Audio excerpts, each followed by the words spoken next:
Hi friends, నేను మీ సనీని. Welcome back to my YouTube channel Kirak informations.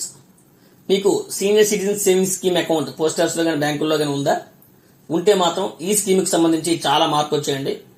ఆ మార్పులు ఏమేనేవి ఖచ్చితంగా మీరు తెలుసుకోవాలంటే ఈ వీడియోని స్కిప్ చేయకుండా లాస్ట్ వరకు చూడండి. అప్పుడే మీకు చాలా క్లియర్ గా ఈ చేంజెస్ అనేవి అర్థమవుతాయి.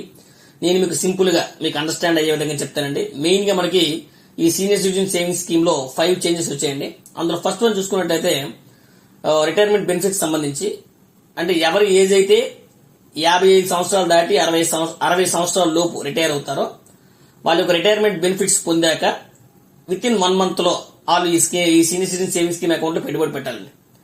ఇప్పుడు అమెండ్మెంట్ వచ్చిన తర్వాత ఆ విత్ ఇన్ 1 month కాస్త విత్ ఇన్ 3 months అయింది. అంటే ఈ 1 month కాలాన్ని 3 నెలలకు పొడిగించారు. అది ఫస్ట్ వన్ అండి.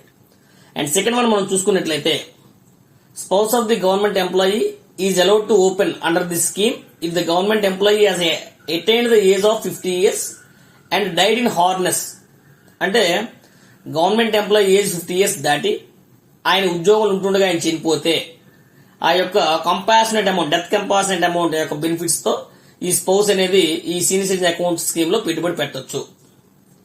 అండ్ థర్డ్ వన్ చూసుకున్నట్లయితే extension of the account can be done for block period of 3 years irrespective of number of times till the death of the depositor. అంటే ఇంతకు ముందు ఎలా ఉండదంటే senior citizen savings scheme extension అనేది only once మాత్రం ఉండేదండి. ఒకసారి మాత్రం ఎక్స్టెన్షన్ చేసుకోవచ్చు విత్ ఇన్ 3 years మాత్రం. ఇప్పుడు ఎన్ని సార్లు అయినా ఎక్స్టెన్షన్ చేసుకోవచ్చు. అంటే ఎన్ని 3 సంవత్సరాలు అయినా సరే మీరు అలా పొడిగించుకోవచ్చు. ఇప్పుడు ఆయన మరణించినంత వరకు కూడా మనం అలా పొడిగించుకోవచ్చు, ఏం ప్రాబ్లం లేదు. అండ్ ఫోర్త్ వన్ మనం చూసుకున్నట్లయితే extension of the account, extended account can be closed prematurely before 1 year subject to the deduction of the 1% of the deposit amount. ఇంతకు ముందు ఎలా ఉండదంటే ఎక్స్టెన్షన్ పీరియడ్ లో విత్ ఇన్ 1 year క్లోజ్ చేయడానికి లేదు. అంటే ఎక్స్టెన్షన్ అయ్యి 1 year తర్వాత మనం క్లోజ్ చేసుకోగలం. ఆ విత్ ఇన్ 1 year లో క్లోజ్ చేయలేం. ఇప్పుడు దాన్ని క్లోజ్ చేసుకునే అవకాశం ఇచ్చాడు. కానీ 1% deduction of the principal amount, అంటే 1% అనేది మీ ప్రిన్సిపల్ అమౌంట్ లో డిడక్ట్ అవుతుంది.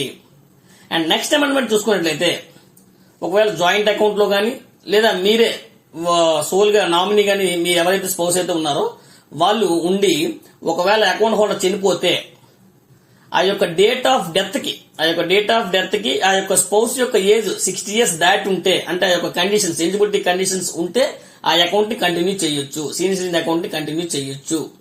కానీ అమెండ్మెంట్ ఇప్పుడు ఏమొచ్చిందంటే ఆ అకౌంట్ కంటిన్యూ చేయొచ్చు. ఇప్పుడు ఆ date of the death of the account holder చనిపోయిన తర్వాత ఖచ్చితంగా మీరు అకౌంట్ ఆఫీస్ కి మీరు ఈ విషయాన్ని తెలియజేయాలి. ఆయన యొక్క డెత్ సర్టిఫికేట్ అందిస్తేనే మీ పేరు మీద ఈ అకౌంట్ అనేది కంటిన్యూ అవుతుంది, లేకపోతే కంటిన్యూ చేయకూడదు.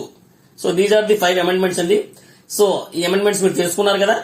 సో మిగతా వాళ్ళకి కూడా తెలుసుకోవాలి అంటే మీరు ఏం చేయాలి, ఈ వీడియోని మీ యొక్క ఫ్రెండ్స్ అండ్ ఫ్యామిలీకి షేర్ చేయాలి. మీకు ఈ senior citizen savings scheme account లో ఏమైనా డౌట్స్ ఉంటే మీరు మా కామెంట్ సెక్షన్ లో కామెంట్ చేయండి. మీ యొక్క ప్రతి కామెంట్ కూడా నేను రిప్లై ఇస్తాను. మీకు గనక ఈ వీడియో నచ్చినట్లయితే లైక్ చేయండి, షేర్ చేయండి, కామెంట్ చేయండి. But don't forget to subscribe my YouTube channel Kirak information. Thank you.